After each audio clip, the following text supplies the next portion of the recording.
오늘 본문의 내용은 다윗이 압살롬이 일으켰었던 반란을 완벽하게 제압을 하고 이제 왕궁으로 돌아오는 길에 일어났었던 일들에 대한 내용입니다. 다윗은 왕궁으로 돌아오는 길에 세 명의 사람을 만나게 됩니다. 가장 먼저 다윗은 게라의 아들 시므이를 만났습니다. 그런데 이 시므이가 어떤 사람이었느냐 하면 다윗이 압살롬을 피해서 피난을 가게 되었을 때에 그때 다윗을 따라오면서 다윗을 욕하고 다윗에게 돌을 던지면서 멀리 가가지고 다시는 돌아오지 말라고 저주를 퍼부었던 그런 사람이었습니다. 그랬던 시므이가 이제 다윗이 반란을 제압하고 나서 예루살렘으로 다시 돌아오게 되니까 다윗을 먼저 찾아와서 예전에 자기가 저질렀었던 그런 일에 대해서 용서를 구하면서 제발 나를 살려달라고 다윗에게 선처를 부탁하고 있습니다. 내가 힘든 일을 당할 때에는 나에게 돌을 던지면서 저주를 퍼부었던 그런 사람이 이제 내가 힘든 일을 모두 다 극복하고 나니까 나를 불쌍히 여겨달라고 하면서 나에게 매달리는 모습을 보고 있는 그 다윗의 심정이 어땠을까요? 아마 시므이를 바라보면 분노가 치밀어 올랐을 것입니다. 당장이라도 목을 치고 싶었을 수도 있습니다. 하지만 다윗은 그렇게 하지 않았습니다.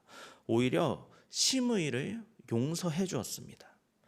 오늘 본문 23절에 보면 다윗이 시므이에게 네가 죽지 않을 것이다 하면서 그에게 맹세까지 하는 모습을 볼 수가 있습니다. 가장 힘든 순간에 자신을 저주했었던 시므이였지만 다윗은 그를 용서하면서 그의 생명을 살려주었습니다. 원수 같은 사람이었지만 다윗은 시므이를 용서하여서 품어 안아주었던 것입니다. 이 사건으로 인해서 반란에 가담했었던 많은 사람들이 안심하고 다윗을 왕으로 인정할 수가 있게 되었습니다. 그렇게 시므이를 용서하고서 다시 예루살렘으로 돌아오고 있는 길에 다윗은 이번에 므비보셋을 만나게 되었습니다. 이 므비보셋은 사울의 손자이자 요나단의 아들이었습니다.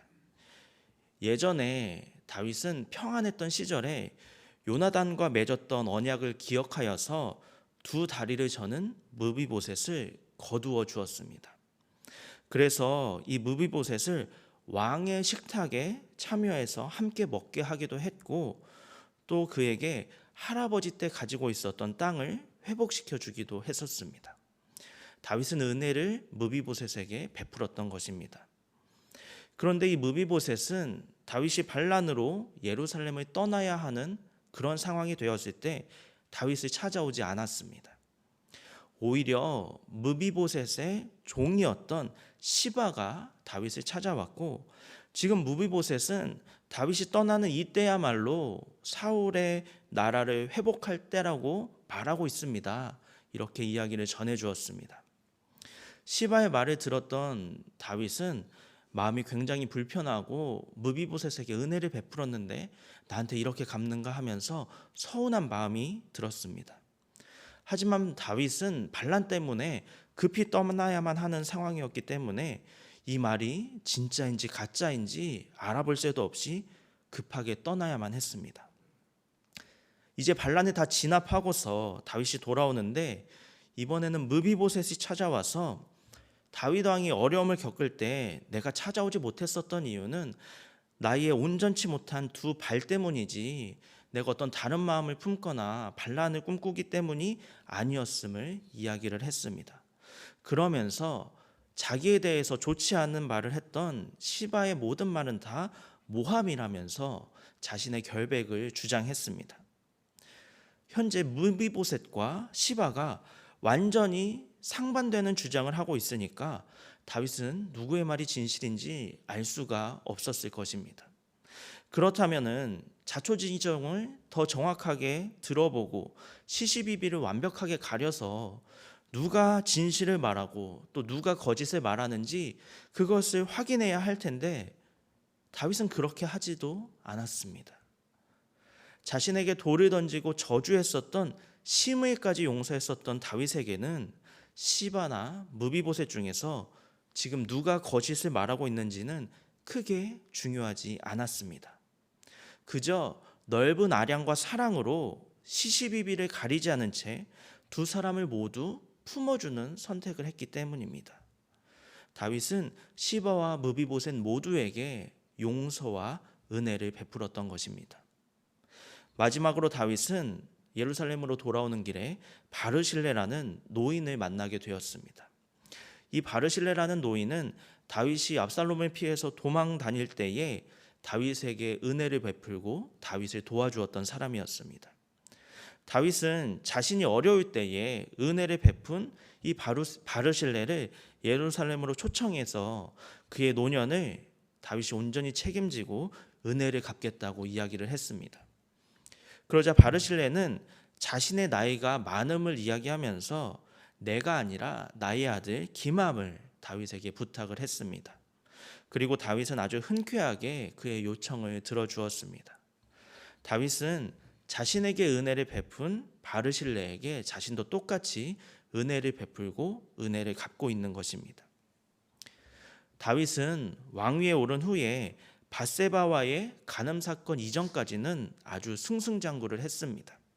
하지만 밧세바와의 간음죄와 또 우리아를 죽음으로 몰아넣은 살인죄를 저지른 이후에는 계속해서 어려움의 시간을 겪고 있었습니다. 아마도 그 오랜 고통의 시간 동안 다윗은 자신이 저지른 죄로 인해서 마음이 아주 괴로웠을 것입니다. 하지만 이제 하나님께서 다윗의 모든 것을 회복시키실 때 다윗은 하나님께서 자신에게 베풀어 주신 사랑과 용서를 따라서 자신도 자신의 원수들에게 사랑과 용서를 베풀고 있습니다. 예수님께서도 우리가 우리에게 죄 지은 자를 사하여 준 것 같이 우리의 죄를 사하여 주옵소서 이렇게 기도하라고 우리에게 말씀하지 않으셨습니까? 이처럼 우리 그리스도인은 나에게 아픔을 준 원수까지도 사랑하고 용서할 수 있어야 할 줄로 믿습니다. 십자가의 고통과 죽음의 공포를 겪게 만든 나 같은 죄인까지도 용서하신 예수님의 그 사랑을 기억하고 감사한다면 우리도 다른 이들을 용서할 수 있어야 합니다. 오늘 이 새벽에 지금까지 용서하지 못한 사람이 있다면 우리가 예수님께 받은 용서의 은혜로 그들을 용서할 수 있기를 바랍니다. 우리가 용서와 사랑을 베풀 때에 우리는 예수님을 더욱더 깊이 경험하고 더욱더 주님을 닮아가게 될 줄로 믿습니다. 더욱더 주님을 닮아가시는 저와 여러분이 되시기를 바랍니다. 함께 기도하겠습니다. 주님, 우리는 죄인입니다. 우리는 늘 주님을 배반하고 주님의 마음을 아프게 합니다. 그럼에도 불구하고 우리를 위해 십자가에서 고통당하시고 우리를 대신하여 죽임당하신 주님께 감사와 찬송과 영광을 올려드립니다. 늘 주님 앞에서 한없이 부족한 죄인이고 사랑받을 자격조차 없는 존재이지만 그러한 우리를 용서하시고 사랑해 주시고 은혜를 베풀어 주신 주님을 본받아서 우리도 다른 이들을 용서하고 사랑으로 품어 안을 수 있는 넉넉한 마음을 허락하여 주옵소서. 우리가 주님을 본받아서 용서와 사랑을 베풀 때에 더욱더 큰 주님의 사랑으로 우리를 덮어주시고 날마다 주님의 형상을 닮아가는 우리 모두가 되게 하여 주옵소서. 감사드리며 예수님의 이름으로 기도합니다. 아멘.